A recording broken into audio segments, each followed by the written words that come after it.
You guys, welcome back to Gotta Love Them Movies, your place to talk about the stuff that you love. I'm your host, Mr. Mike Brown. I'm here all the time. And you guys, today's a beautiful day in New York. It's not that humid. The temperature has come, well, okay, let me take that back. It is still very humid, but the temperature has come down a little bit. We're currently, oh man, it's 81. What am I saying? What am I talking about?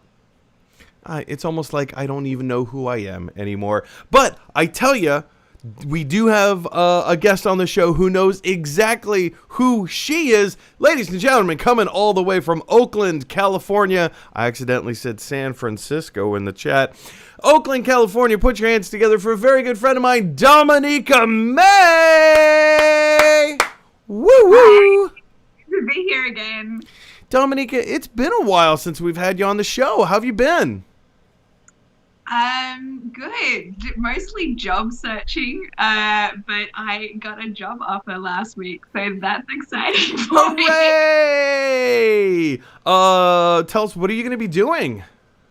So I'm going to be working on the curriculum of a data boot camp. Basically the same one that I took in the pandemic. I'll be helping to improve it. Well, that's perfect. I mean, like, you took the course, and now you know what to teach to the masses, right? Yeah. Yeah. So, well, I mean, I have a coding background from before I did the boot camp, so I did it more to like refresh my skills and have some current experience. You say you have a coding background, but I would just like to point out, it looks to me more like you have a Lego background. Yes. Mm-hmm. That's a different type of background. Can you just highlight a couple of your favorite pieces right now? Well, since it's Loki Day, gotta have the Loki one. Look at that. Yeah! Oh, that's brilliant! Now, correct me if I'm wrong, but this is, can you put it back on camera for a second? This is the Loki from the first Avengers 2012, correct? It's, I think, got it from it was in this Avengers set, the tower thing. Okay, I got you. Yeah. And I only got it during the pandemic, like towards the beginning of the pandemic when I got all that like extra unemployment benefits.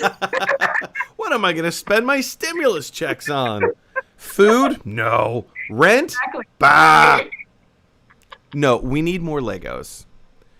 We need more Legos. Oh, Dominica, those are glorious. And in the words of Loki himself, we all have glorious purpose. And our glorious purpose today is to talk about all things movies, movie news related. You guys, we got some really cool things coming up today to discuss. But before we do, if you haven't done so already, make sure you click that subscribe button. The more subscribers the show gets, the more watched content the channel gets. And with more watched content the channel gets, I get to make this show my full-time job. So I very much appreciate your love and support in that regard. Also, if you guys have anything specifically you want to talk about, if there's a topic, if there's a trailer came out, a movie review, something that you want to talk about, you think I've missed, hit me up at gottalovethemmovies@gmail.com. As long as it's family friendly, we'll make your topic or question a main conversation point here on the show. So yeah, all that being said, let's jump in and take a little bit of movie news. What? What? What? What? All right, you guys, with that, our first bit of movie news, actually, previously speaking of emails, let's jump in and take an email that we got from the Nerd Zone. Nerd Zone is a longtime watcher of the show. Every now and again, when something pops up on his radar that has not popped up on my radar, he'll shoot me an email. Again, at gottalovethemmovies@gmail.com, and he'll just kind of let me know what's going on or something that he thinks we should talk about. And today, well, actually, you can see that this is dated like almost 2 weeks ago, so apologies. I'm a little behind my emails, but we're catching up today on Gotta Love Them Movies. Nerd Zone says it's a Simpsons parody. There's a Simpsons parody based on the Avengers with Tom Hiddleston as a cameo, and yeah, if you guys are unaware specifically of what it is that Nerd Zone's talking about, on Disney Plus, there was about a 6-minute animated short called The Simpsons, The Good, The Bart, and The Loki that came out just under 2 weeks ago. And I like I said, I've been behind the times. I've been behind just a little bit. But last night, I finally sat down to watch it. And granted, it's only 6 minutes long, and yes, that includes the credits. It's a very, very short. Typically, sometimes a short can be like 10 minutes. If you watch some of the Toy Story animated shorts, sometimes those are close to like 15 minutes or 20. I think there's one that's 20 minutes, which is, they're fantastic. But I had not sat down to watch this, and I did last night. And Dominica, I got to admit, where's Dominica? There you are. I loved it. I loved it. It was like the short itself was only like 4 minutes long. It goes by really, really quickly. But Dominica, have you had a chance to watch The Good, The Bart, and The Loki? And if so, what did you think of it? Yes, I actually watched it immediately after last week's episode of Loki, and I'm pretty sure it came out on the same day as last week's episode of Loki. So it's 1 week. It's 1 week too. old. Okay, good to know. Good to know. I put it in my calendar to make sure that I watched it when it came out. So, I think if it came out earlier than that, then clearly I read something wrong. But yeah, I thought it had some. It was fast, and it would have been nice if they'd kind of expanded it out a little bit longer. But it had some good jokes in it, that's for sure. It did have some great jokes in it, and we were talking before the show started. One of my favorite jokes that they put in the show was, I mean, because like the whole, and I'm just gonna go ahead and spoil it because it's been out for a week and it's only 6 minutes long. Like I'm closer to 4, but still. So it starts off at the end of Thor 1. That's where the short begins, where they're all standing on the Rainbow Bridge and Loki's all bound up and you know the movie has come to a conclusion, and there's that scene where Loki jumps off the Rainbow Bridge off into the abyss. Well, in this one, his father Odin kicks him off the Rainbow Bridge and banishes him to Springfield, where the Simpsons live. He crash lands right in the Simpsons' backyard. Bart comes out to meet him and says, "Hey, who are you? What's going on?" Blah, blah, blah, blah, blah, all this stuff, right? Loki comes to enjoy his time living with the Simpsons, and he takes upon Homer Simpson to be kind of like his own father figure, right? And so he enjoys himself. Bart gets banished somewhere else. But there is a scene, there's a moment where specifically, I think it's Lisa starts upsetting Bart. And Bart asks Loki if he can banish her somewhere outside of the house. So where does he banish her to? Back to Asgard. Into kind of like the throne room or something like that, where she comes across Thor's hammer. So she takes Thor's hammer. It says, if you be worthy, you will be endowed with the powers of Thor. We all know how this works, right? So she gets the hammer. She picks it up. She's endowed with the powers of Thor. She whirl off into the universe, off into the galaxy. Comes back to Springfield, and the part that made me laugh so heartily was where she says something to the effect of, "Goodbye, systemic depression issues," something along those lines. Dominica, help me out a little bit. It was something about anxiety or something, right? Yeah, like insecurities, like goodbye, systemic insecurities, and she just goes off, and I don't know. I thought it was wonderful. Dominica, what were some of your favorite parts? My first favorite part was it just in the background. They had somebody with a sign that said, "This is what happens when Disney buys Fox and Marvel."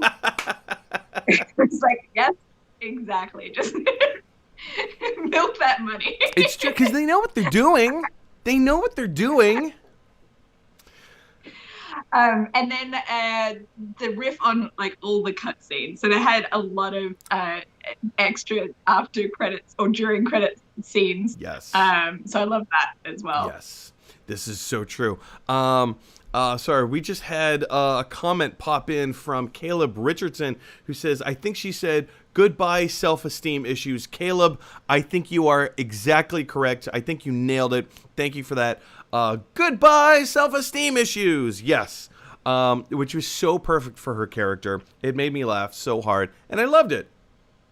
I absolutely loved it. But yes, Dominica, to your point as well, I didn't realize how many cuts, or not necessarily cutscenes, but like continuous like end credit. There was a beginning end credit, a mid end credit, an after end credit, and I actually stuck around to the very, very end to see if they were going to do anything else in between. Because you know, at the end of every Disney Plus show or television show or anything, they have like all of the translator credits. So all the names of the people who did the dubs in German or the dubs in Italian or the dubs in Chinese, whatever. I was wondering if they were going to do a post credit scene. It never came up, but I was hoping for it. Wow, that was a long time to stay till the end. I probably had it kept playing, but I don't think I was paying attention at that point. Totally fair. Anyway, guys, I want to hear from you. What were your thoughts of The Simpsons, The Good, The Bart, and The Loki? Did you have a chance to see it? What did you think of it? Would you like to see more? I think Dominique and I are in pretty strong agreement that we wanted more of this. It was fun. I really enjoyed it, but we needed more. Anyway, what were your thoughts? Jump on down to the comment section below and let us know. All right, guys, if you haven't figured out already by this point, we are going to be talking either a lot of Marvel or Marvel tangential stuff. And today, or this particular topic, is a Marvel tangential topic, which is... Yeah, we know that we've been getting a new Star Trek film coming out fairly soon, and it is going to be directed by WandaVision's Matt Shakman. Now, Matt Shakman, if you're not already familiar with his work, he is won quite a few awards. What is it, like 12 or 13 awards for his work on WandaVision? And let's jump into the article real quick. This particular article from Deadline.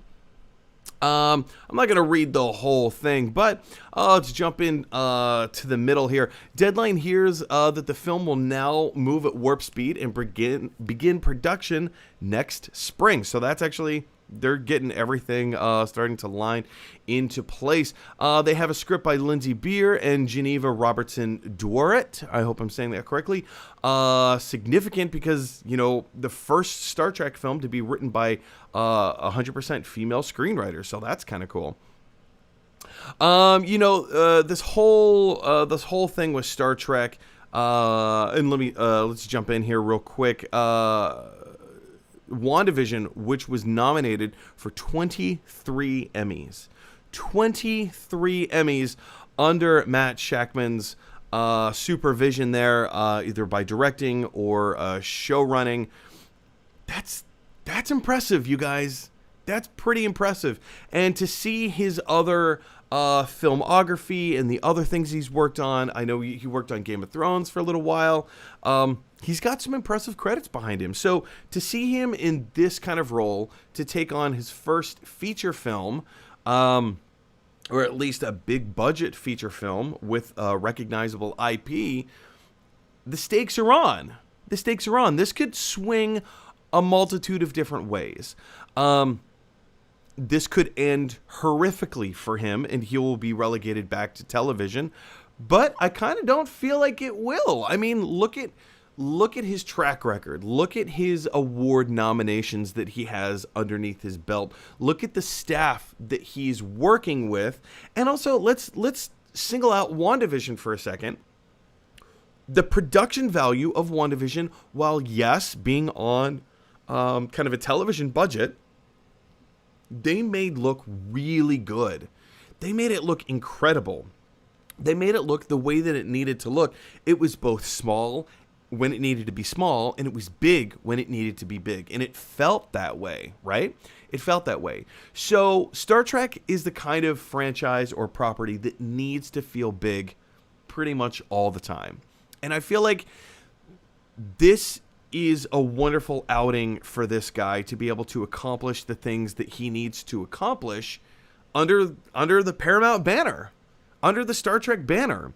Dominica, let me kick it over to you for a second. Are you very much how big are you? What am I trying to say here?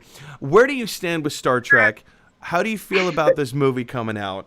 And what do you think about Matt Shakman taking on the directing reins here? First of all, I'm not really that familiar with the original Star Trek series or anything like that. It was not something that I watched, but I have watched the movies because my ex-husband was a fan of Star Trek and he wanted to watch them. So I'm like, okay, I'll come along. I thought they were good, but I don't really remember anything about them. That's fair. That's fair. And I think probably the most exciting thing for me reading that article was reading that it's got women screenwriters. So I am excited from that standpoint. I feel like women screenwriters have been doing a really good job with these types of productions over the last few years. So that's pretty exciting for me. I agree. There's this, there has been traditionally this feeling within Hollywood that female screenwriters write for female characters, right? We have this this Black Widow movie coming out, so we need to get a female screenwriter to write for her. Which there's nothing wrong with that intrinsically, but when you look at the opposite side of things, men have been writing for women for how long now? And like, let's even the playing field. So let's break this stigma that women can't write for men. They very much can, especially with these properties and IPs that we've been growing up with for literal generations now. Why can't we break down some of these barriers? Let's. One of the things that is coming to mind is the new Creed director. Oh shoot, what's his name? Now that I want to bring it up and now that I want to talk about it, I can't think of his name. Anyway, you guys know what I'm talking about. Anyway, that's a whole other thing. But yeah, this sounds really fun, really interesting. We don't really know what the story of this is going to be, but let me talk to you about Matt Shakman for a second. Based on his work, he's directed episodes of It's Always Sunny in Philadelphia. He's directed episodes of, like I said, obviously WandaVision, Game of Thrones, and Fargo. Those are all like four heavy hitting television shows with great storytelling behind them. What do you think that we can expect in terms of storytelling from this guy in a Star Trek film? Yeah, well, I mean, I've only seen WandaVision out. Yeah, but you're aware. I mean, you're aware of Game of Thrones. You're aware of It's Always Sunny. Yeah. Well, I was really impressed with WandaVision, just in general. So, and the fact that there was a lot more, like emotion behind it, right? So it would be nice to see some of that in this upcoming Star Trek film.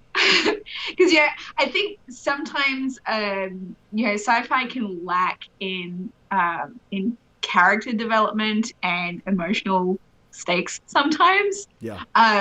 So it would be good to see some of that for sure. I agree. Question is for you guys. What are your thoughts on Matt Shakman taking over the reins of the Star Trek franchise, working under J.J. Abrams, working under Paramount, by extension, working under Sony? Where does this sit with you? What kind of a job do you think that we can expect from him, from the storytelling team behind this? I'm interested to hear your thoughts. Jump on down to the comment section below. All right, moving kind of in a backwards fashion, we were talking about Star Wars before that, or Star Trek. We were talking about Star Trek before that. It was kind of a Simpsons, Loki tangential. Let's go back. Let's kind of tie this ever so slightly into the MCU here a little bit. Taika Waititi was recently interviewed by Empire Magazine, and he had a few interesting sound bites that he had to say about the upcoming Thor Love and Thunder film. Being quoted as saying, it's so wild, it's almost like it shouldn't be made, which obviously is the big tagline here. Let's jump into this article from The Hollywood Reporter a little bit. We're just going to read a little bit of this, where he says, speaking to Empire Magazine for its July 8th issue, director, writer, and actor Taika Waititi expanded on an Instagram post that he shared at the start of June, announcing that filming had wrapped. In the post, he described his work with the cast and crew as the craziest thing I've ever done. Quote, well, just between me and you and the readers, I've done some crazy stuff in my life. He reiterated to Empire, I've lived like 10 lifetimes, but it's the craziest film I've ever done. But now Taika Waititi is clarifying that it's crazy because what he's created shouldn't make sense. According to the director, what makes the upcoming Marvel movie so wild is how he was able to secure all of its various elements, from its storyline to its cast. This is what Taika Waititi had to say about that. If you wrote down all of the elements of this film, it shouldn't make sense. It's almost like it shouldn't be made. If you walked into a room and said, I want this, and I want this, and I want this, who's in it? These people. What are you gonna call it? Love and Thunder. I mean, you'd never work again. And maybe I won't after this. So, he goes on to say that he's also shared a bit about what fans can expect from the upcoming film, and he's promising a very different story than Thor Ragnarok. And he ends it by saying there will be far more emotion in this film, a lot more love, and a lot more thunder. He said, and a lot more Thor, if you've seen the photos. So, I mean, yeah, that's kind of a big statement. A lot of stuff for him to say about this. Kind of interesting, kind of fun, and a little bit more eye-opening than your standard, oh, it's going to be great. Oh, you're going to love it. Oh, we're really excited about this. He's giving a few slight details to say this. He's surprised that he can get away with doing what it is that he's doing. He's saying it's going to be very different from Thor Ragnarok. He's saying that he basically went out and this is the craziest movie he's ever made. Yes, Thor Ragnarok was wackadoodle. Jojo Rabbit was wackadoodle. Like the concepts of those movies shouldn't work, right? But it's the heart of those films that make them work. Look at Jojo Rabbit. A 10-year-old boy living in Nazi Germany whose best friend is an imaginary version of Adolf Hitler. He has an imaginary friend of Adolf Hitler. And it's a comedy. That movie should not work. But it does. Look at the relationship that this little boy has with his mother. Look at the time period that this movie was made and compare and contrast that to what was going on in the world at the time the film came out. Look at how people view certain individuals and glorify them, and then come to realize, hang on a second, let's revisit everything I've ever known to be true. When you look at the themes of that movie, you get to strip it away from the comedy. The comedy is there to act as entertainment. But it's the story behind it that makes it important, that makes it compelling, that makes it relatable. And it's quite possible that at the time that Jojo Rabbit came out, everybody was saying, this is the craziest movie he's ever done. Well, now he's self-proclaiming that he's topping that. Thor, Love and Thunder is the craziest movie that he's ever done. Dominica, you're a huge Marvel fan, just the same as I am. Taika Waititi saying this is going to be the craziest movie he's ever done. He's surprised that he's able to get away with the stuff that he's getting away with, right? He's putting stuff into this movie that even he is surprised that he gets to do. We get a lot more love. We get a lot more thunder. What's your take on his comments, and what do you think that we can expect from this film? Well, first of all, I don't think I've been more excited about any other Marvel film than this one coming up. And this was prior to reading any of the comments, and now this is even more exciting. And the reason I say that it's the one I'm most excited about is because I have read Jason Aaron's entire run of Thor, including Jane Foster becoming Thor and all of that. So, I mean, that is why I was excited for it. Like, oh, that's finally gonna happen in the movies. And that was confirmed in the article as well. So, like, I'm not spoiling anything, hopefully. No, it's fine. We all know what's going on. But like it'd be nice to see the love side of things as well. I think that was a big part of what made me enjoy the first Thor movie. That and the cinematography, which was incredible. Because like prior to those movies coming out, I had no interest in Thor. Same with Captain America. I had no interest in Captain America before the movies came out, but the movies made me love them and go back and read all of the comics. Can we clarify for a second? I think it's fair to say that it wasn't just you, very few people cared about Iron Man, very few people cared about Captain America, and the same thing with Thor. I mean, aside from the little girl in Adventures from Babysitting, very few people had like deep-rooted love for Thor. I mean, that's a massive overgeneralization. Of course, as soon as I say this, the internet's going to jump out and attack me and say, that's not true. I've always... Okay, I get it. Like, I get it. I'm talking about the masses here. Very few people had, in mass, love for Iron Man, Captain America, or Thor. Nobody even knew who Hawkeye was.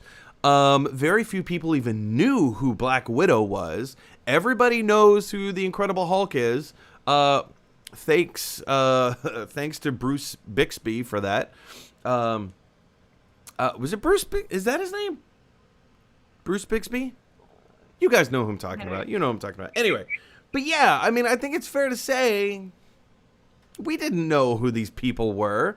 And then the movies just totally changed. I remember, like, back in 2006, 2007, when they announced an Iron Man movie. And I just rolled my eyes. Why do we need more? Like, this superhero trend is dying. Fantastic Four was a mess. Fantastic Four Rise of the Silver Surfer was, in my opinion, better than the first one, but it was still garbage, right?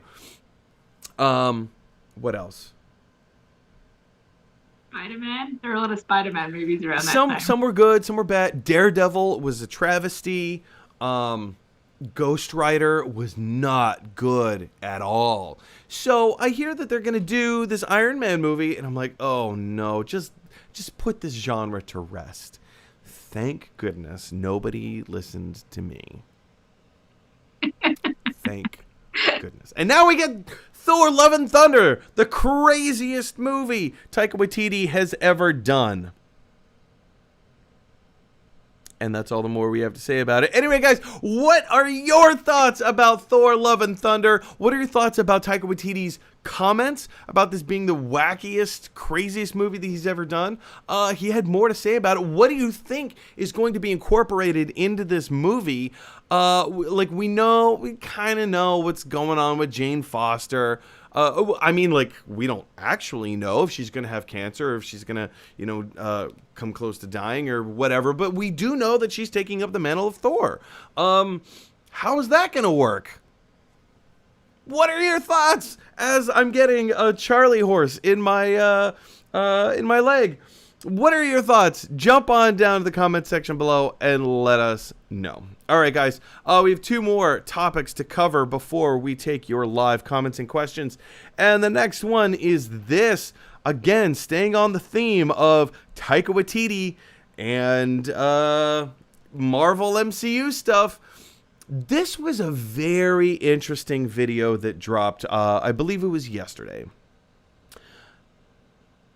I'm still kind of gobsmacked that this video happened.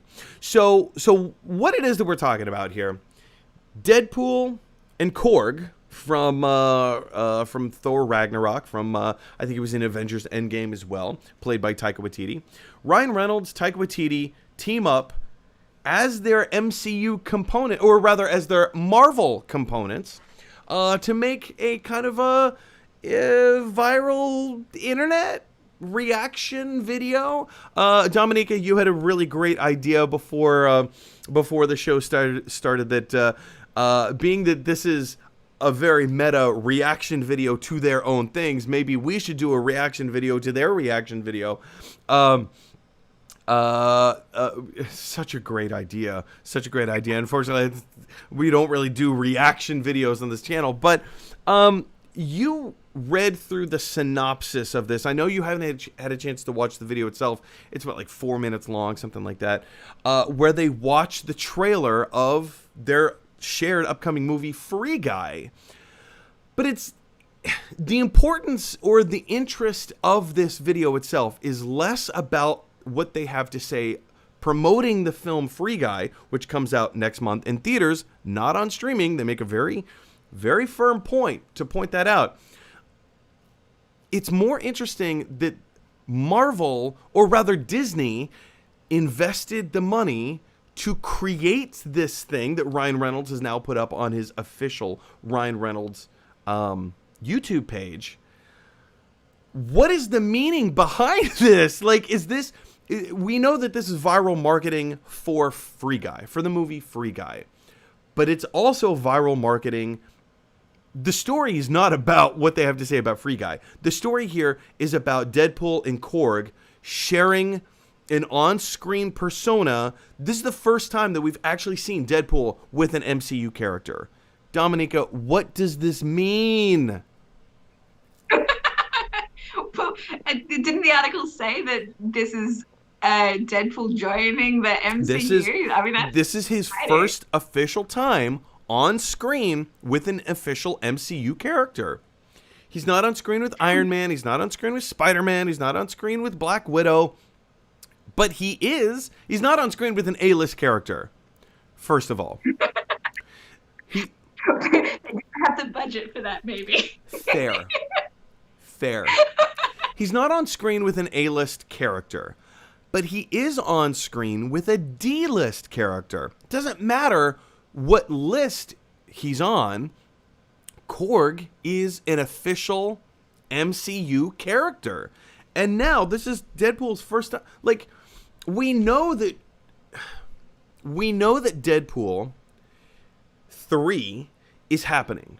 It's been happening ever since Disney bought 20th Century Fox.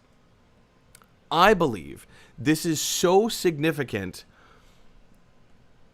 that for the first time, Deadpool is sharing screen with another MCU character. This is Kevin Feige's way. This is Marvel's way. This is Disney's way of confirming Deadpool will be in the MCU. He's going to be in the MCU. How is he going to be in the MCU? Still a whole other kettle of fish here. Whole other issue. We're going to have to talk about that separately. But the question because again, we know that Marvel and Disney has been very open in saying we will make more Deadpool movies. Deadpool 3 is currently happening. They currently have a writer attached. They're figuring it out. We know it's coming. But the big question in the air is, was Deadpool ever going to actually be a part of the MCU? Now it looks, though, in a kind of I don't want to say passive-aggressive kind of way, but in kind of a passive-aggressive way, we get our answer with Deadpool and Korg sharing the screen for the very first time. Deadpool is on screen with another character, another actor. This gets me ridiculously excited because it kind of gives us a little bit more insight as to what direction Deadpool is going to be taking. Now, Dominique, I'm going to kick it over to you. Yeah. Do you think that this means that Deadpool is going to cast kind of a bigger shadow in the MCU, or do you think he's going to stay in the recesses? Because he's an R-rated property, right? Disney, the MCU, is not, they don't cater towards that type of humor, towards that type of storytelling. How is this going to work? Are we going to get a PG-13 Deadpool? Like, what does this mean? Well, I mean, they did release a PG-13 version of Deadpool 2, didn't they? They did, and it was glorious. But, which I think I watched with one of my kids. My thoughts hearing about this, I'm thinking of when Deadpool joined the Avengers, sort of, in the comics, during the Secret Empire storyline with the fake Captain America. might work some of that into it. Well, that's an interesting point because we know that Secret Invasion is a television show coming up on Disney Plus with Nick Fury and Ben Mendelsohn, who's can't think of his character's name. One of the Kree or the Skrulls. Anyway, so yeah, I mean, maybe that could actually be a really interesting way. What? Oh man, hang on, stay with me here, because hang on, I'm having all these thoughts in real time. So this. So many things, so many thoughts that I want to jump and say all at the same time. So this short, this little bit of viral marketing that we got yesterday,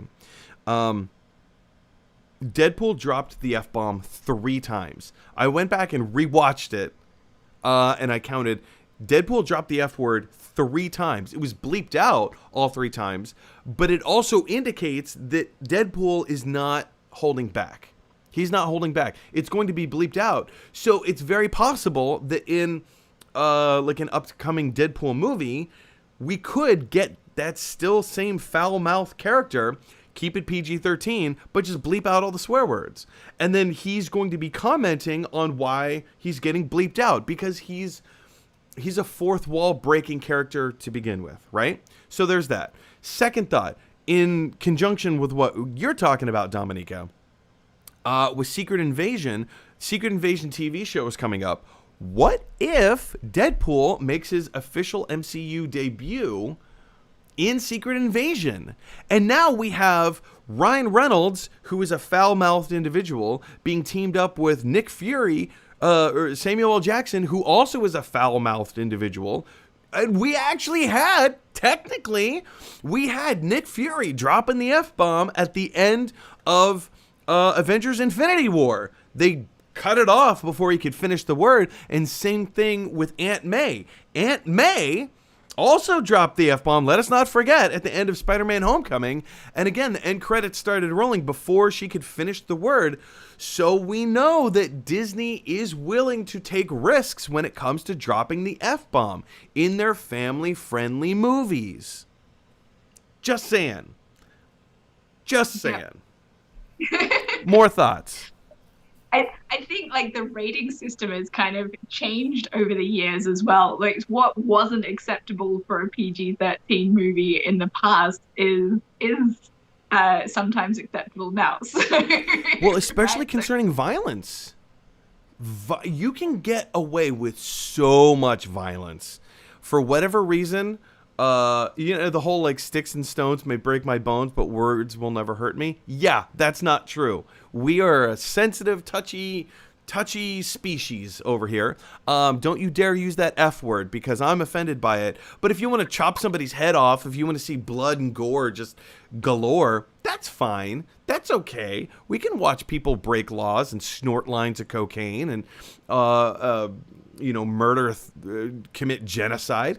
That's fine, but don't you dare drop the F word. I'm offended. So right.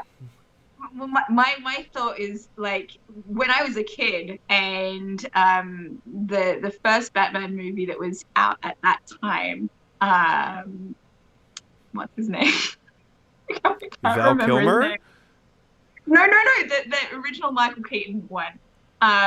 When that was on TV in Australia, it was rated AO, which stands for adults only. Really? Are you talking about 1989 Batman? Is that when it came out? It might be. So there were two. There was 1989 Batman, and then there was the second one, Batman Returns, which was 1992.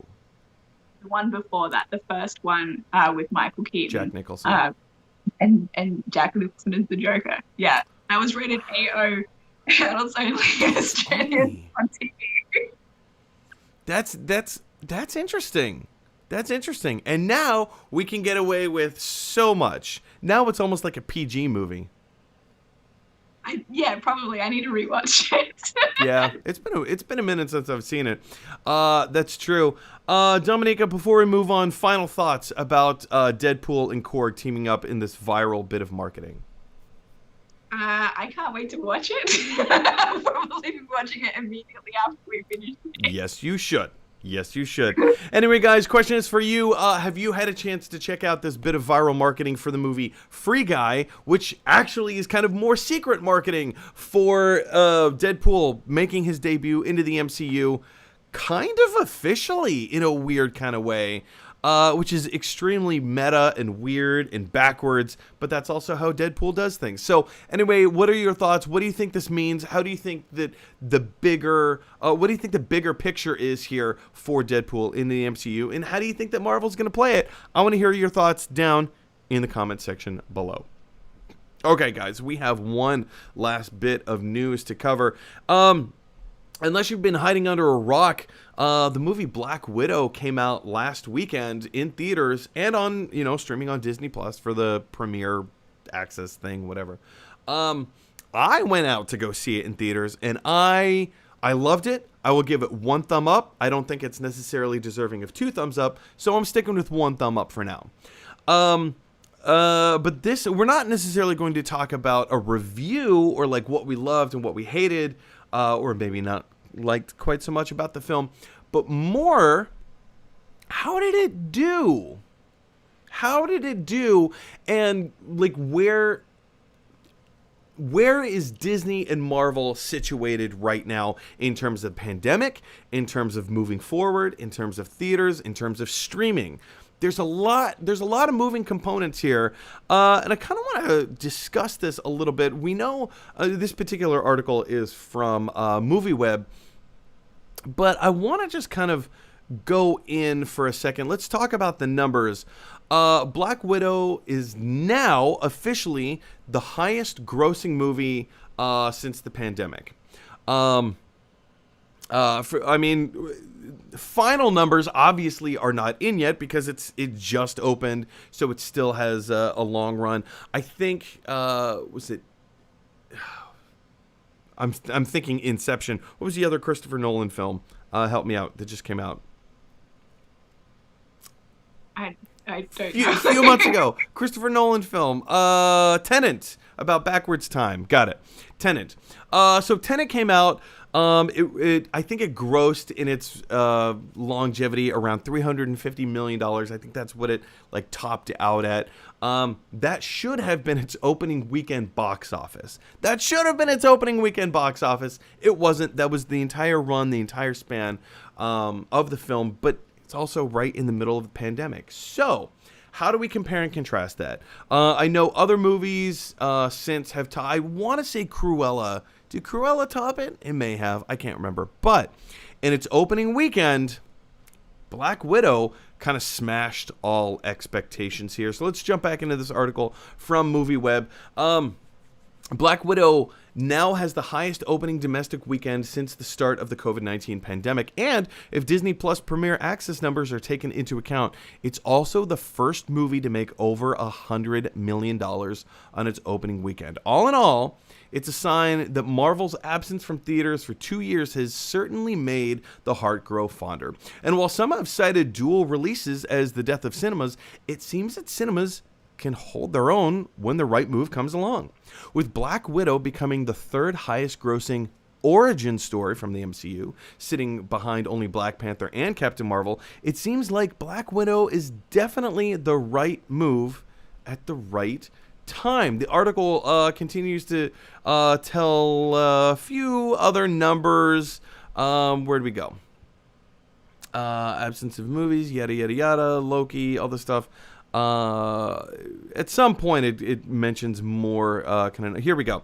The breakdown is even more impressive as the takings split came out fairly even, with the domestic cinemas accounting for $80 million and $78 million coming from the international market, and another $60 million making up the rest via streaming and buy-ins. So here we are. We have Black Widow debuting in theaters domestically at $80 million.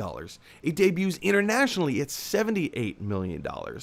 And then the whole price number breakdown crunch, about $60 million from streaming. That's not bad. That's Not bad at all. So well over $100 million domestically. So where are we at? 80, 81, 60, and 60 is 220. So yeah, all in all, worldwide, about $220 million for its opening weekend. That's, considering the pandemic, that's absolutely incredible. So from where I'm sitting, you guys, I'm seeing that, let me readjust this screen. From where I'm sitting, it looks like Disney and, the Disney company doubled down on what theaters are able to do. They've trusted in the system. They know that people are getting vaccines and that people are willing to come back out to the movie theaters. They know that there's still a part of the population that is apprehensive about going back to the theaters. Or, I guess, they're just more comfortable staying at home. They want to see their movies. They want to see these big budget blockbuster movies come out. But they're also just, why do we have to go to the theater to see it? Why can't we just buy it for $30 and stay at home? And then we can watch it as many times as we want, right? I think Disney has, in a sense, I don't want to say cracked the code, because everybody was poo-pooing this idea of, oh no, if you put it out on streaming, you're not going to make as much money in the theaters. And while still this idea has yet to be fully tested, this is probably the big success story. Combine that with the idea that people are hungry for Marvel right now. We are hungry for the MCU. We haven't seen a lot of big budget blockbuster films come out in theaters lately. It's been a minute. Fast and the Furious, I think, was the highest grossing movie just before Black Widow came out. And Fast and the Furious has a dare I say, it has a more limited audience than the MCU films do. We haven't seen an MCU film in 2 years. Spider-Man Far From Home was the last MCU film we saw. And we only started getting Disney Plus shows like Loki, like Falcon and the Winter Soldier, like WandaVision earlier this year. We were supposed to get them last year, but they all got pushed. They all got delayed until this year. So less than 6 months ago, we started getting television shows on Disney Plus. But it's not the same experience. It's not the same as going to the movie theaters. Dominica, as we talk about this, as we break this down, whether we love Black Widow, whether we didn't like Black Widow, we know it was a good movie. It did well. Audiences are responding positively to it. Minimal criticism about it. But how do you think Disney and Marvel specifically are going to benefit from this? And what do you think the audiences are telling us with how they're willing to spend their dollars? It's interesting. I feel like this is something I'm happy to talk about from more a personal standpoint. Yes, for myself. I did not want to pay for Premier Access for anything. I'm like, I will wait until like the 2 months or whatever has passed so I can watch it for free on Disney Plus. Right? Totally fair. But Black Widow was the first movie I saw in theaters since just before everything shut down because of the pandemic. The last film that I seen for Black Widow in a theater was Onward, Pixar's Onward. And it was like 5 days. So Onward didn't even get a proper movie screening. No, it didn't. Yeah, it got an opening weekend, which was it was okay. The movie was okay, and the opening weekend, it was okay. But yeah, you're right. They did not get their due credit. So I was glad that I watched it before everything shut down. I don't know that I would have been comfortable seeing this in the theater earlier. I've been vaccinated for about 2 months now, so I felt a little bit more confident going into theaters, especially with how well California and in the Bay Area in general seems to be doing with the virus. However, I used to live in Australia and Malaysia, so I'm connected to people in those places. Australia is currently locked down. They're not.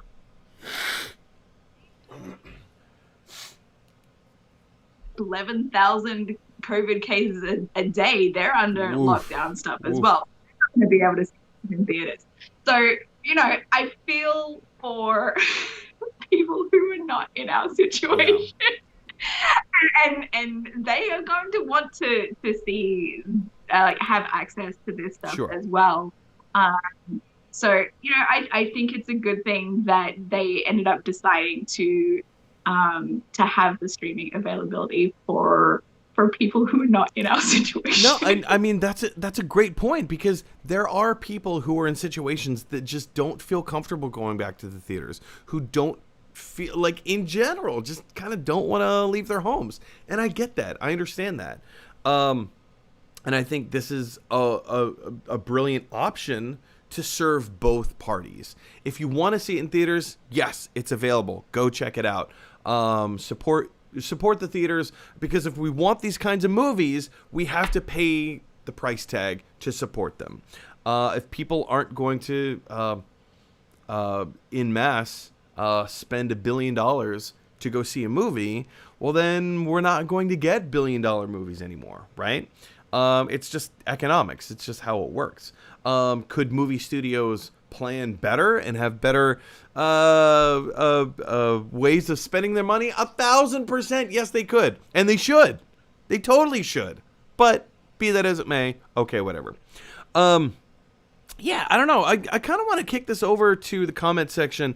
See what you guys have to say about this. What are your thoughts about Disney and Marvel kind of marketing and placing this movie in the ways that they did?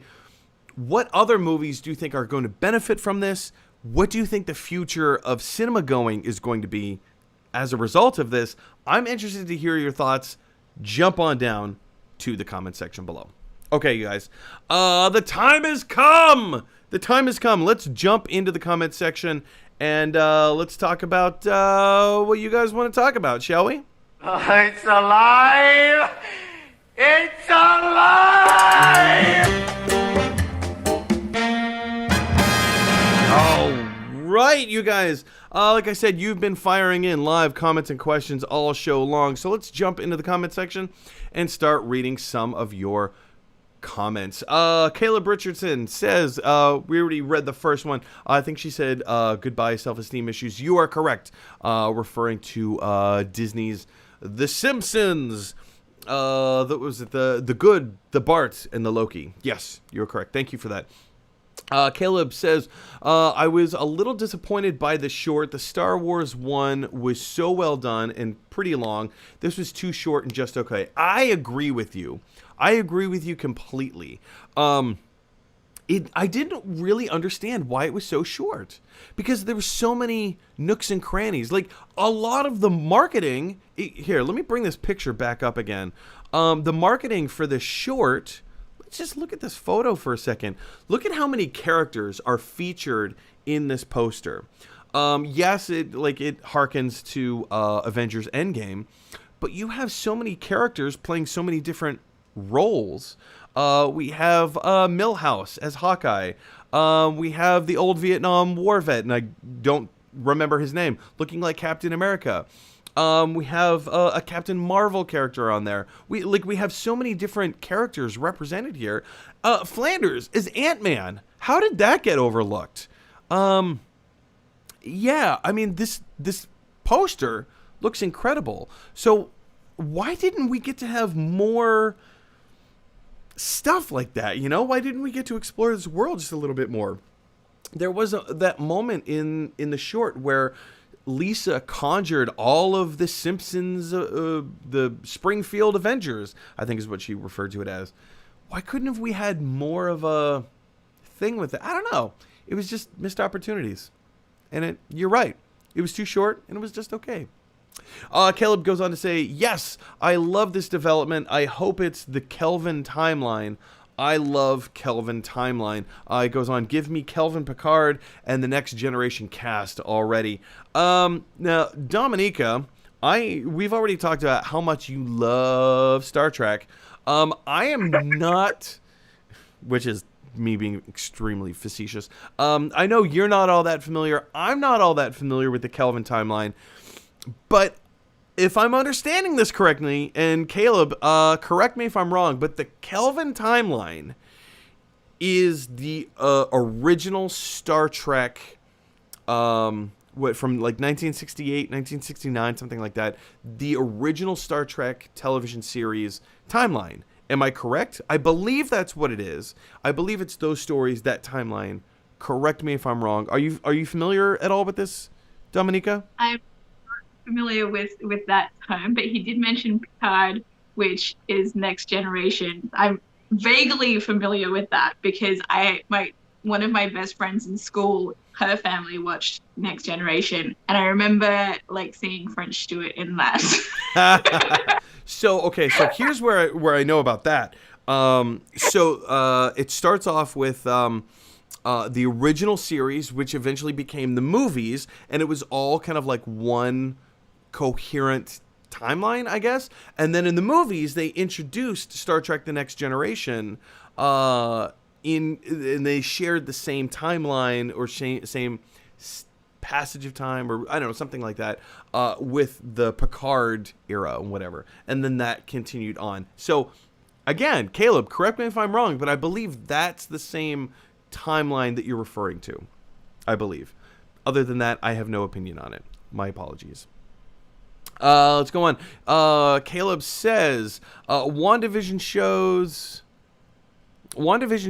that if you hire great people, budget won't be too much of a problem. Yes, I agree. Now, I still take issue with WandaVision's finale because I understand that the producers say, like, oh, well, we don't understand why everybody had such a big problem with the finale. This was the story that we were telling the whole time. We've always been building up to this.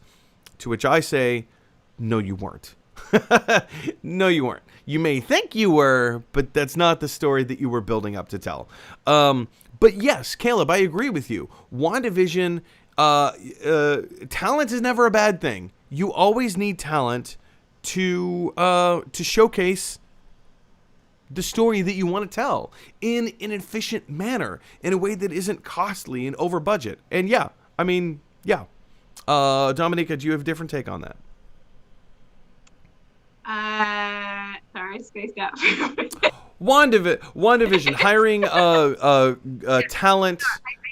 I think so. I've been reading recently about how they hired Chris Hemsworth and Tom Hiddleston for Thor and Loki, and they were like basically nobody knew who they were at the time, and so that they could afford a better budget for other stuff. And you see how that kind of grew, and it's exciting for everyone. Yeah. I do think that hiring great talent makes a big difference, and you don't need to have stars that require bigger salaries to do. And it also gives an opportunity for smaller names to become bigger stars. Let's see, where did we go? Caleb Richardson, Thor 4 is going to be absolutely bonkers. Guardians and Thor plus Taika Waititi equals insanity. Yeah. So we already know that the Guardians of the Galaxy are going to be in Thor Love and Thunder. It's my personal philosophy. It's my personal thought. It's my opinion that the Guardians are going to team up with Thor for some grand adventure at the beginning of the movie. They're going to have their thing that they do, and then the Guardians are going to go off and go away and go do their own thing while Thor continues on his journey in his story. That's personally what I think is going to happen. But yeah, you're right. Taika Waititi saying this is the craziest movie that he's ever made, being able to go off and do whatever it is that he wants to do, and he's surprised that he got the talent. And he's able to, not just the talent, but to do the kinds of wackadoodle stuff that he wants to do. I think it's great. I think it's absolutely wonderful. Dominica, thoughts? Yeah, I'm also very excited about seeing the Guardians in the Thor movie as well. You know, when the first Guardians of the Galaxy movie came out, I had no idea who they were either. Yeah, nobody did. But I have read up a bunch of Guardian stuff since then as well. Yeah, I'm probably going to end up having to do the same with Shang-Chi because I have no idea I've never seen him in the comics. All the comics that I've read, he's not been one of them. So, Well, now he's there.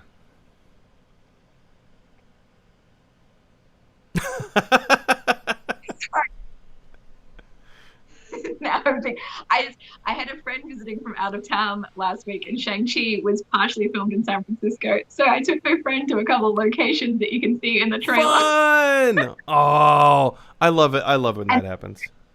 Also, Ant-Man locations. I did that too. I took him to Hank Pym's house. I know exactly where that is.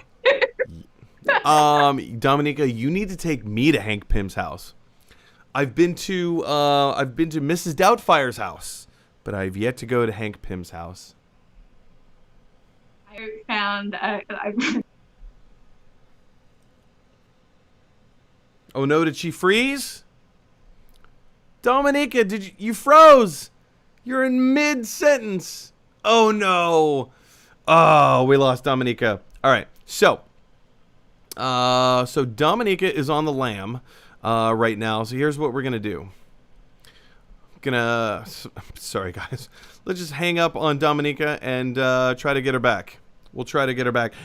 In the meantime, let's continue on with our comments. Dan Grubin says, great podcast, Mike, love the vids. Dan, thank you so much, man. That means a lot. I love it when people find joy in the things that I find joy in. I love doing this show. I love talking about all this stuff. I love breaking everything down, and I love hearing from you guys. That's the whole purpose of this.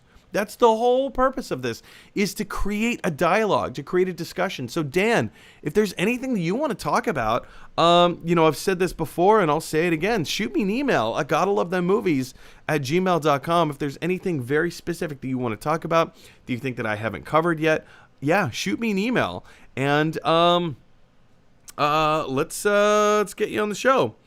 Dominica, you guys. Dominica says, this is so weird because I can still see you just fine. So Dominica can see me just fine. So you guys, sometimes Skype just gets all weird and gummed up. Dominica, if you can still hear me, can you hang up the call and then try calling me right back? Let's see what that does. All right, let's jump back into the comments. Caleb Richardson says, I remember hearing about Iron Man and The Dark Knight in the same day. I wasn't interested at all in Iron Man. Boy, was I wrong. Right? Right? Because at that time, nobody cared about Iron Man in the comics. All right, hang on. Dominique is calling me. Oh, man. Skype, you guys. Am I right? Am I right? All right, I have to quit my Skype. I think it's probably on my end. Yeah. Sorry, you guys. This is frustrating. My apologies.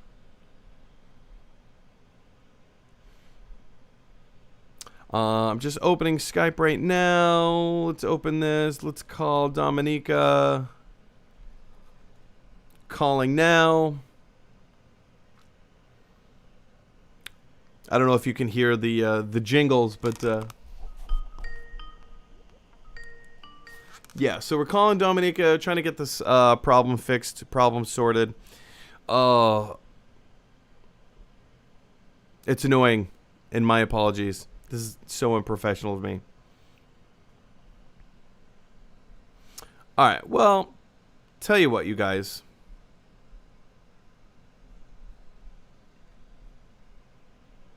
All right. I'll try again in a few minutes. Try to... Oh, wait. Is she... Dominica, are you there? Woo-wee! You guys, we finally have Dominica back. Oh, this was frustrating. See, that's the thing, you guys. Like, sometimes Skype just does what it wants to do, and it's frustrating. I'm seeing a big blue screen, but we can hear you, Dominica. We can hear you. There you are. You're back. All right, let's jump back into these comments, you guys. Apologies for that little hiccup, but thanks for sticking around with us. Where did we go? Where did we go? We were right in the middle of a comment from Caleb. Caleb was saying, I remember hearing about Iron Man and the Dark Knight in the same day. I wasn't as interested in an Iron Man film. Boy, was I wrong. Yeah. So, like, at the time, the character of Batman was dominant. Like, everybody wanted more Batman. We knew that how good Batman could be. We also knew how garbage Batman could be. But to have a brand new Batman movie, a brand new Batman franchise pop out, it was exciting. It was something that we wanted and we're craving. And we're like, yeah, that's going to be awesome. That's going to be great. And then you hear about Iron Man, and you're like, ugh, gross. Ugh. Nobody asked for an Iron Man movie. You're exactly right, man. And how wrong we all were, right? How wrong we were. Redacted 83 says Deadpool is going to be for the... Deadpool is going to be the Stan Lee for cameos in Marvel films. Ooh, interesting hot take. Interesting hot take. Dominica, what do you have to say to Redacted 83 about the possibility of just having Deadpool pop up as like the cameos, like Stan Lee? I can totally see that because that's the sort of thing that he does in the comics as well. It's true. It's kind of true. I don't think it's going to be the only thing that Deadpool does. But yeah, I could definitely see him pop up and do maybe kind of like tease Deadpool a little bit and kind of get audiences ready for like a taste of Deadpool. Yes. I could see that happening. Yeah. Let's see. Caleb Richardson says, Talos. Yes, thank you. I was talking about Secret Invasion. Samuel L. Jackson is playing, obviously, Nick Fury. And then Ben Mendelsohn is playing the character of Talos. Or Talos, however you care to pronounce it. Yes. One of the Skrulls. I totally forgot his name. Thank you. Caleb says, Peter said, what the F? At the end of Far From... Did he? At the end of Far From Home. I don't remember Spider-Man getting ready to drop the F-bomb. Do you, Dominica? No, I feel like I just go over my head. I don't know that well. Despite the fact that I have kids, and so my kids hate curse words because I guess I've trained them into it. Good for you.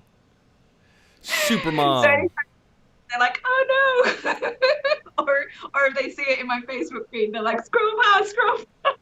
See, that used to be me. I was the kid who would just never use a curse word. I would judge everybody else for cursing. I thought you were like the scum of the earth if you dropped a curse word. I try to keep this show family friendly, so everybody can enjoy, right? But in my personal life, I curse up a storm.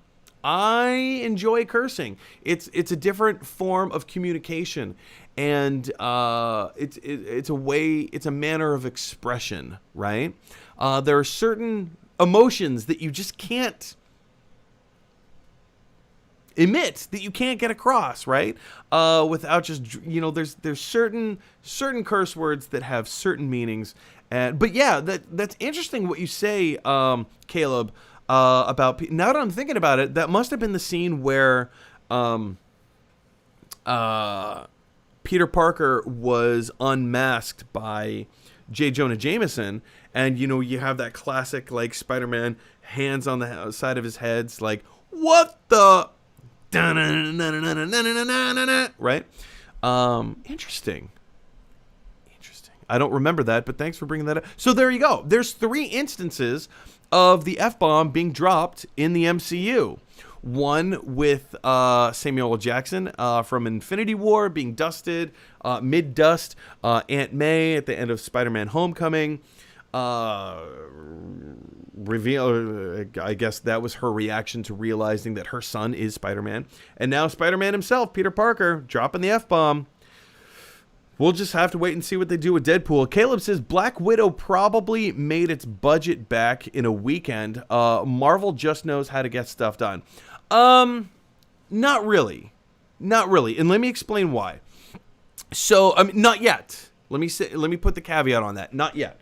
So the way these things work is you have the budget, and then you have the marketing budget, and then you have to pay the movie theaters, right?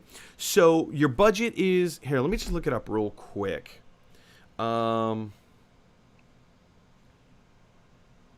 Black Widow budget.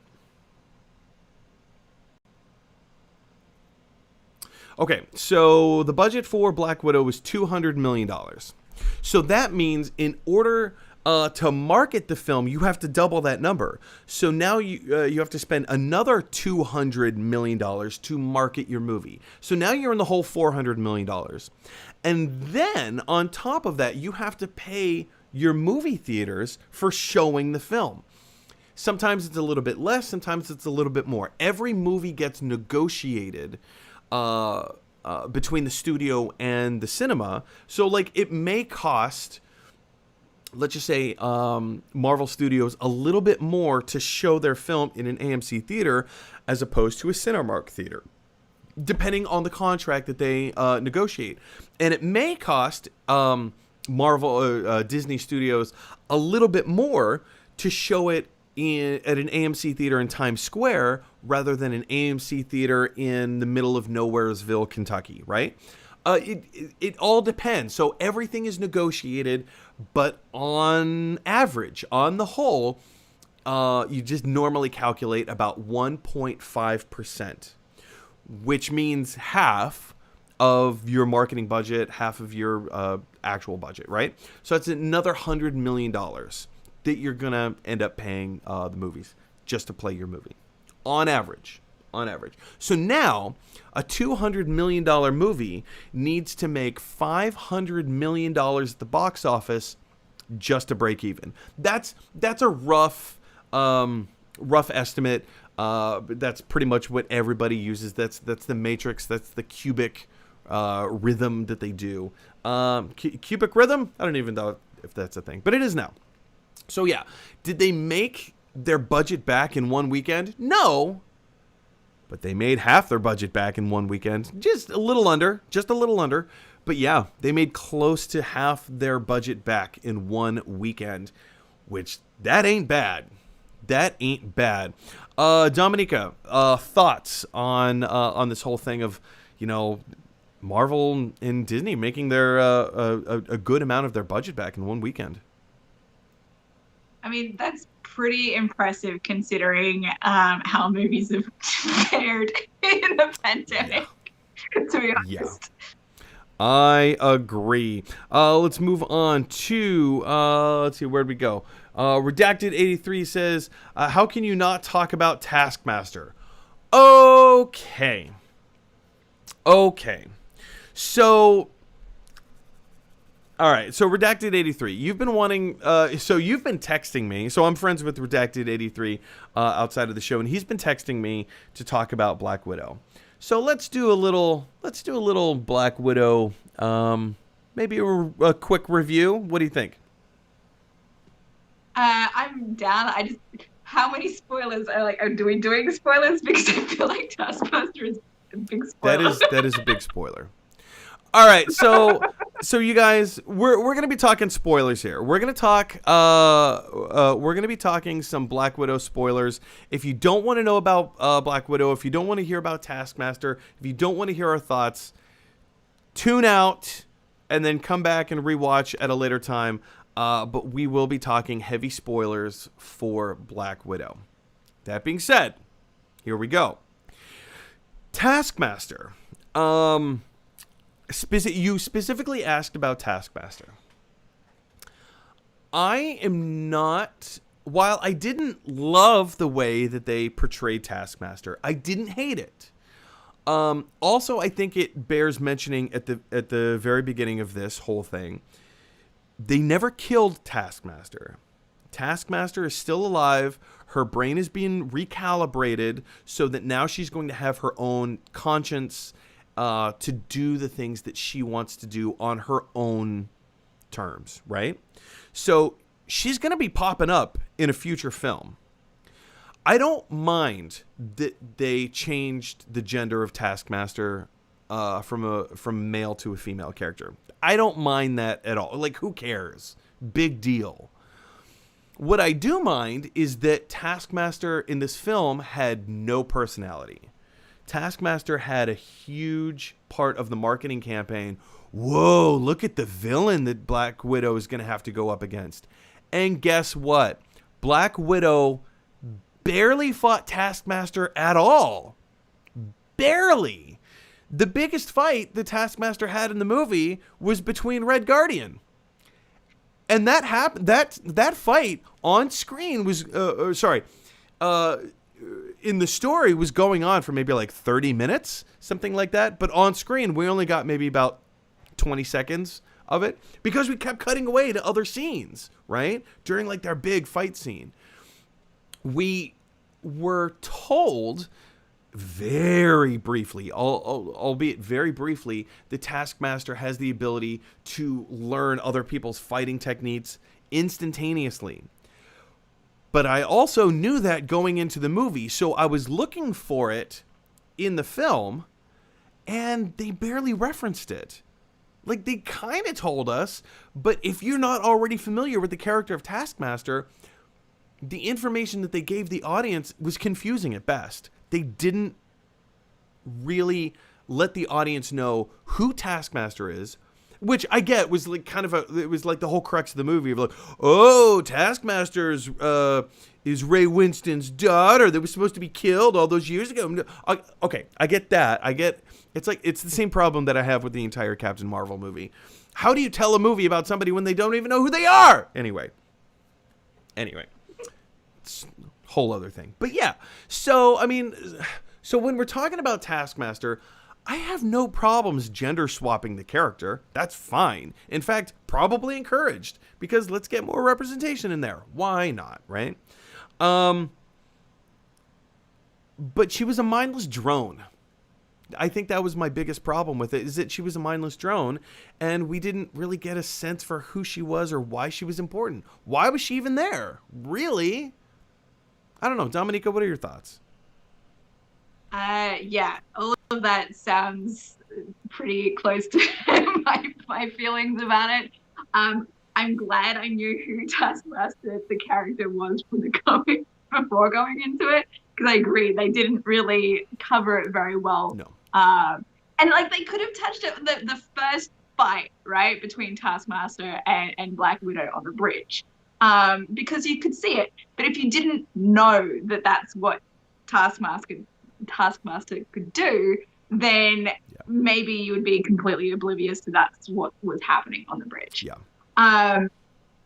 I was glad that I didn't have any spoilers about the identity of Taskmaster before going in, because it was a genuine surprise when the reveal happened. But I also agree, no personality. Taskmaster has a lot of personality in the comics, so not having that in the movie is very different. But hopefully going forward, Taskmaster will be a very different character. I have a feeling that she will be. I have a very strong, or even they could do the kind of thing where Taskmaster, it's possible the mantle of Taskmaster gets passed down to another person. Maybe, but I don't see that happening. I see them sticking with, and I don't even know her name, Ray Winston's daughter's character, persona, whatever. I'm kind of thinking, like, in the sense with the multiverse aspect that we're seeing this phase, with Doctor Strange and Loki and all of that, that it kind of, it's not that weird to change the gender of a character, because we already have a female Loki in the Loki series, so. Well, it's also represented in the comics too. Like, it's in the comics. Like, if anybody read the comics, going into the series, or going into any Avengers movie, that Loki's gender fluid. You know that. Mm-hmm. That's not a big surprise. But in terms of like big budget movies, and the audiences who go out to see these movies, that does come as a surprise because they don't read the comics, by and large. So. Yes. Anyway, so those are just my thoughts on Taskmaster. I guess we're not going to go into like a full review of Black Widow. That would take too long. But those are my general thoughts as to the misuse of Taskmaster. Let's jump back into the comment section, see what you guys have to say. Let's see. Redacted83 says, if I want to go to the cinema, I have to find a babysitter. Plus, it costs 25 quid. So I watched on Disney Plus. Don't hurt me. It was great, and I didn't miss the cinema. Redacted83 goes on to say, this doesn't mean I don't want to go to the cinema. I love it, but sometimes I'm impatient. I totally understand this. I totally understand your frustration and your position as well. Like, if you want a babysitter, yeah, sometimes it costs more money to get a babysitter than just buying it on Disney Plus. I get it. Or I guess technically renting it. You've unlocked a subscription feature, I think would be a more apt way to put it, as opposed to purchasing it. But yes, I get it. And I think that's another of the smart creative things that Disney is starting to do. When Mulan came out on Disney Premier Access, Disney Plus Premier Access, a lot of people poo-pooed it. And rightfully so, because it wasn't the right movie to do that with. It wasn't the right movie. Like, Mulan doesn't have the same kind of love that the MCU does. And if you watch my videos, go back to the time that that we were talking about Mulan coming out on Premier Access, because I was talking about when Black Widow comes out, if they do put it out on Premier Access, which at the time I didn't think that they would, because they also said they were very open and frank, saying that they were not going to put this out on Disney Plus Premier Access. But guess what? They lied. They did it anyway. But it works. It works for them because it works for the audience. They know what kind of property that they have. Dominica, any other thoughts about that? Well, I mean, I really wanted to see the Mulan movie. I didn't want to pay for it on streaming. Fair. But I think it's also fair to say that Mulan across the world probably doesn't have the same amount of love that like the MCU does. Yes, no, I agree with that. It's a different audience as well, right? I mean, there's people who love both, yes. But you're not. It's like a Venn diagram. So not everyone who is interested in Mulan likes MCU, and you probably have a lot more people that are into the MCU that are not going to be interested in Mulan. That's how the world works these days. All right, guys, let's jump back into the comments. Caleb Richardson says, no, Prime Timeline is the main timeline. Kelvin is the 2009 movie Into Darkness and Beyond. Okay. I stand corrected. Star Trek Original Series, Next Generation, Deep Space Nine, Voyager, Enterprise, and the movies before Star Trek 2009 are the Prime Timeline.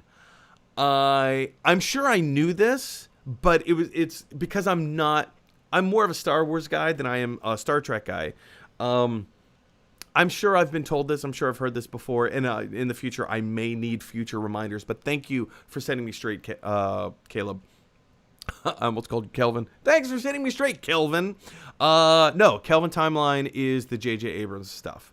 Got it. Good to know.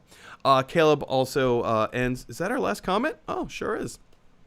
Caleb ends by saying, and the new Paramount Plus Star Trek shows are also Prime Timeline. That makes sense. Because I know Picard is like it's like a standalone show. Yeah, that makes sense. Because Picard, Next Generation. If that's Prime Timeline, that makes sense. Gotcha. I feel like I had something to say, but I lost my thought. Dominica, does this make sense to you? Yes. Had you heard of? There's different timelines in the Star Trek universe too. Have you heard of the Kelvin timeline or the Prime timeline? I don't follow Star Trek at all. You and I are the worst geeks ever. We're the worst geeks ever. It's so true. Caleb, thank you so much for setting us straight in that regard. And now we know. So, which makes your... I'm going to go back to your previous comment. Yes, I love this development. I hope it's a Kelvin timeline. I love Kelvin Trek. Okay, yes. So that your whole comments make so much more sense now. If we go back to our earlier story regarding Matt Shakman directing the upcoming Star Trek film. There has been a lot of rumors back and forth whether Chris Pine is going to come back and reprise his role, but I believe he is. I will do more research on this. Maybe next week we'll do like a full story about it. I could do like a full piece, but yeah, I believe it will be this same Kelvin timeline of which you speak. So that's kind of fun. That's kind of exciting. And there was a story penned or written that brought Chris Hemsworth back as James T. Kirk's father, and I can't think of his name. James Kirk. I can't remember his father's name. Anyway, Captain Kirk's dad. But for whatever reason, like budgetary restraints and all that stuff, that particular project got scrapped. Dominica, this is the end of the show. Yay! Thank you for having me. Thanks for coming out. Thanks for talking about all things movies and geekdom and nerddom and showing us your Lego collection. Very much appreciated. Can you tell us if you have any projects coming up? Anything you want to plug? Oh goodness. No. I'm not doing anything right now. My entire pandemic has been like, how am I going to move forward and change my life and get a job? But now I have that. I'm hopefully going to on Friday. What? An improv rehearsal? I've been rehearsing this show for like, occasionally during the pandemic, and we still haven't done it yet. So I don't know when we're because I have a show coming up at the Asylum New York City, Asylum NYC. What's the show that you have coming up? If we stage it, it'll be my Secret Lives of Villains show that I do with Diana Brown. Ooh, oh, I love Diana. The last time we did the show was I think we do one here? The last time I remember doing the show was when we went to a festival in Louisville, Kentucky. Okay, all right. But I think we did another show since then. Interesting. Well, I am excited to hear all the updates about the show. Please post them on the socials and let me know, because I'd like to come check it out if I can, if I'm around. Will do. All right. You guys, if you like this video, click like. If you really like this video, click subscribe. And if you really, really like this video, click share. Because that is exactly what Deadpool and Korg would want you to do. You guys, thanks so much for watching. Mike Brown, I'm here all the time, every Wednesday, 1 p.m., doing the live show, and then we chop it up and release it one day a week. You guys, we live in a weird, crazy world where everybody has their own thoughts and opinions, and sometimes those thoughts and opinions clash. So if you have an opportunity to infuse just a little bit of kindness into the world today, or to speak kind words to each other, please, I implore you, take those opportunities. As always, on behalf of the great Bill and Ted, be excellent to each other. I will see you guys next week.